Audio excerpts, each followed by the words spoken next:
Europe has been through a lot, yet since 1815 in the Treaty of Paris, one thing has stayed constant: Switzerland's neutrality. This landlocked country in Central Europe is surrounded by Italy, France, Germany, and Austria, and is one of the highest-ranking countries in the world in happiness, safety, and overall well-being of its citizens. And it manages this by not taking part in world conflicts. But Switzerland's geography suggests otherwise. Two of its neighbors were the Central Powers in World War I, Germany and Austria, and Germany and Italy made up the Axis powers in World War II. In both of these catastrophic wars, Germany fought against France, another one of Switzerland's neighbors. Even with both of these conflicts on Switzerland's doorsteps, the nation wasn't invaded and was officially neutral. Today, Switzerland is not a part of the EU or NATO. But why is Switzerland able to achieve this neutrality, and will this change in a world that is growing more divided? Western Europe in the early 1800s was Napoleon's playground. The spearhead of the revolutionary movement in Europe, France made a lot of enemies, namely the United Kingdom, Russia, Sweden, Austria, and Portugal, all of which wished to remain their monarchies. The Treaty of Paris ended the Napoleonic Wars with the defeat of Napoleon. It was after this war that Switzerland was officially declared as a neutral state, but its actual beginnings can be traced even farther back. In fact, it dates all the way back to 1516, when an alliance was made with France for both offense and defense. This alliance has been renewed multiple times throughout the centuries, the latest in 1777. It was at this time when France officially and expressly recognized Swiss neutrality.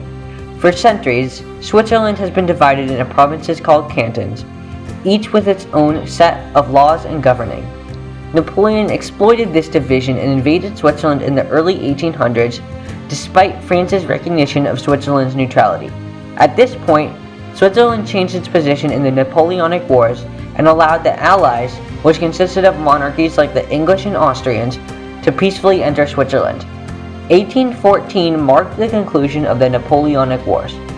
It was here where Switzerland pushed to be recognized as an independent state and also to be recognized as a neutral state.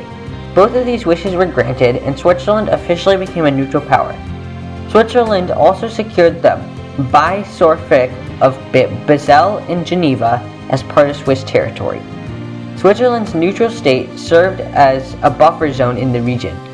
From this point onwards, the Allied powers, which consisted of Great Britain, Austria, Portugal, Russia, Sweden, and Norway, all guaranteed Swiss neutrality in conflicts. One country that wasn't officially around at the time of this treaty, so subsequently wasn't a part of this treaty, was Germany. And Germany hasn't had the best track record when it comes to withholding deals. After making a deal with the Soviet Union over the invasion of Poland in 1939, Nazi Germany turned around and launched an invasion of Moscow, which ultimately lost them the war. But why wasn't Switzerland invaded by Germany? Well, like most questions in history, this can be answered by geography and topography. On a flat map of Europe, Switzerland seems like an easy place to invade. Switzerland is surrounded by Germany, France, Italy, and Austria, all of which were big players in both world wars. Yet, during World War II, Nazi Germany went through Belgium to invade France, instead of what seems like the easier path through Switzerland. However, when switching to a topographical map of Europe, it's easy to see why.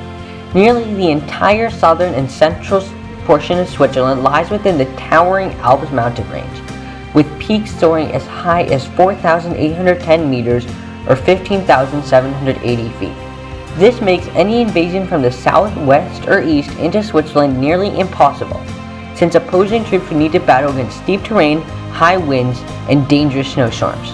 To make an invasion even harder, Switzerland has hidden bunkers, explosives, and machine guns located in various locations across the Alps. This was all part of Switzerland's National Redoubt, a defense plan created by the Swiss after France fell to the Germans in 1940. Initially, the National Redoubt consisted of bunkers connected by tunnels. Of course, all of these bunkers and such were built into the Alps and hidden to keep them a secret from outside forces. Spread across the Alps also exist tanks, aircraft, and artillery. This is where Switzerland takes an interesting approach. Instead of pointing these weapons and such outside of its borders, they are actually pointed towards Switzerland's own roads. This is in part to stop any possible invasion against Switzerland from the land.